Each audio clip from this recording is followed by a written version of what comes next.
Shri Ganesha Sharada Gurubhyo Namaha Ramaya Ramabhadraya Ramachandraya Vedhase Raghunathaya Nathaya Sitaya Pataye Namaha.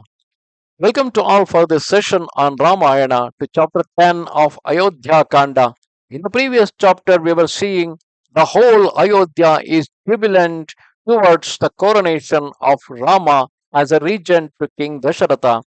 However, Manthara, being having an ill mindset, she was against the coronation of Rama because with that her master Kaikeyi will be subdued and her son Bharata will not be put onto the throne, and that will bring a bad days for Manthara. So, in order to meet her own selfish needs, she had convinced Kaikeyi that it will going to be a bad day for her and to her son. And finally, Kaikeyi is convinced. She entered the chamber of wrath, and she is sleeping there on the ground with a, with a with dirty garments, throwing all her ornaments away. She is in a deep anger, waiting for Dasharatha to console her. Incited by Manthara, Kaikeyi, like a kinnari, continued to roll on the ground as if wounded by a poisoned arrow. The artful queen, devising a plan, gradually unfolded her design to Manthara. Heaving deep sighs like a python, Manthara was filled with satisfaction, perceiving her favorite Kaikeyi resolved on her evil course of action.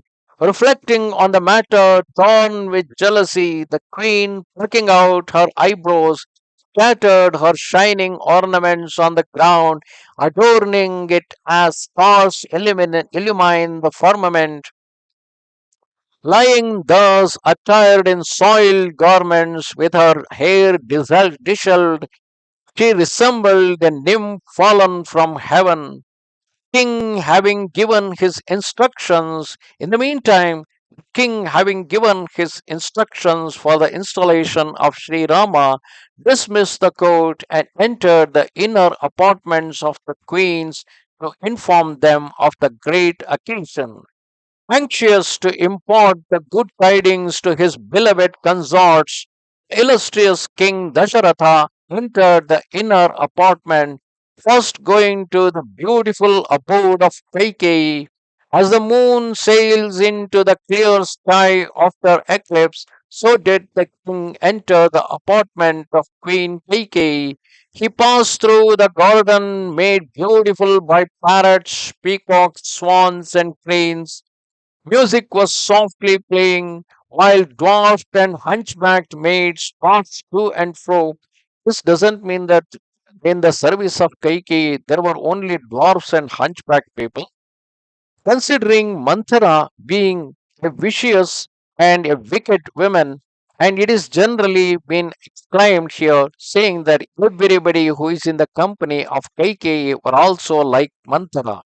So that is how exactly it has been exaggerated here that she was being served only by the dwarfs and the hunchbacked people, terming all handicapped people as being evil, which of course is not really true. There were leafy bowers and alcoves on those walls were painted beautiful pictures. Everywhere Champaka and Ashoka enhanced the view, while other trees were laden with blossom and fruit. Altars of ivory, silver, and gold, with springs of water flowing by seats, inlaid with precious metals and costly jewels, where delicious food and drink was constantly served, transformed the place into paradise itself. King entered the inner apartments but did not perceive the queen on the couch where desire had caused him to seek her. Calling loudly and receiving no answer, Dasharatha grew sad. Never before had Kaikeyi missed the time of dalliance. Never before had the king found the apartment deserted. The monarch, desiring to know where the queen was, questioned a maidservant who replied with fear and submission, "O sir, she has entered the chamber of wrath." On hearing these words, the heart of the sovereign was exceedingly troubled. Restless and agitated in mind, the king, bowed with sorrow, entered the chamber of wrath and found the queen lying on the ground in an unseemly manner. The king, who in his old age loved the young queen as dearly as his own life, was deeply afflicted at the sight. That sinless monarch beheld the ambitious Kaikeyi lying on the earth like a branch torn from a tree or a nymph thrust forth from heaven. She lay like an apsara falling on the earth when her merit is exhausted, or like a snapped garland, or a doe ensnared by the hunter, or like a young elephant wounded by a poisonous arrow. Standing over her like an immense tusker, the monarch regarded her with affection, gently caressing her, apprehensive yet upheld by desire. The king addressed his lotus eyed queen, "O Devi, I know not why you are displeased. By whom have you been insulted?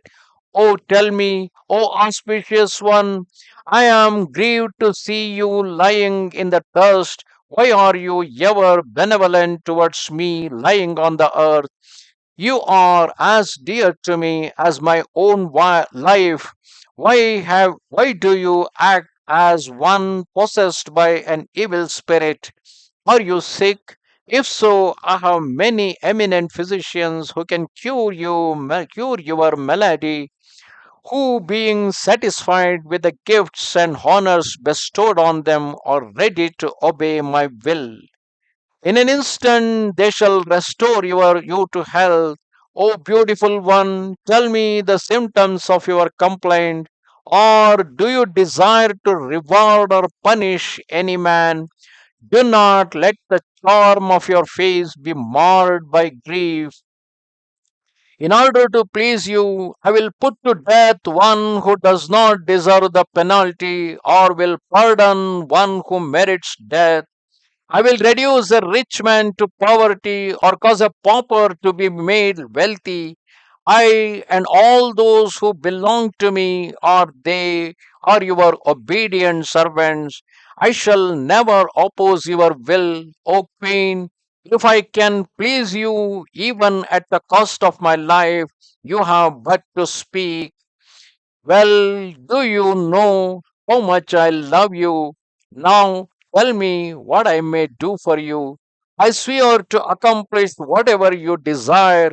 Know me to be a monarch of a kingdom on which the sun never sets. The lands of Dravida, Sindhu, Savira, Saurashtra, Dakshinapatha, Vanga, Anga, Magadha, Matsya, Kashi and Kosala, together with their abundant produce and wealth, are ruled by me. If you desire any of these, tell me. O frail one, why do you cause yourself suffering?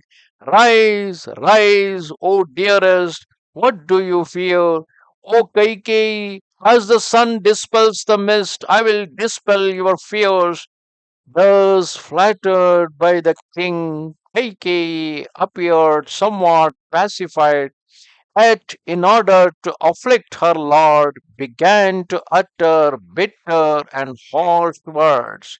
Thus ended chapter 10 of Ayodhya Kanda, in which we saw King Dasharatha, while consoling her, he forgot that he is a monarch of a kingdom. He went on to console his most dear wife, and this is what people do, irrespective of their position. If they find someone who is dearer to them is in a deep despair, they are ready to do anything in order to pacify them and in order to please them. And in that process, they may even put the stake of their country uh, on the whole, and they even try to cause harm to their own kingdom, harm to their own people, just because of their passion towards someone or somebody. Namaste Sharada Devi, Kashmira Puramasini, Twamaham Prarthaye Nityam, Vidya Danancha Dehime. Goodbye.